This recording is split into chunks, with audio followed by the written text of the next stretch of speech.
आपण पाहत आहात RK न्यूज, बातमी तुमची, आवाज आमचा।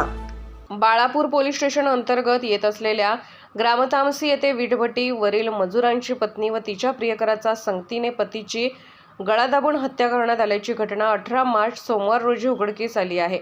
पोलिसांकडून दिलेल्या माहितीनुसार तुलंगा खुर्द येथील प्रमोद जानकीराम मेसरे व 32 हे तामसी येथे वीटभट्टीवर मजुरी करून कुटुंबाचा उदरनिर्वाह करीत होते, परंतु सोमवार रोजी झोपेत असताना हृदयविकाराचा झटका आल्याने मृत्यू झाल्याची माहिती परिसरात पसरली होती।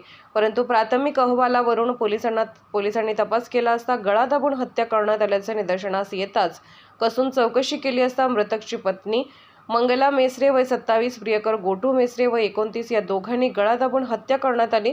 आरोपी गोटू मेसरे हा मृतकाचा चुलत भाऊ असल्याची माहिती देण्यात आली आहे।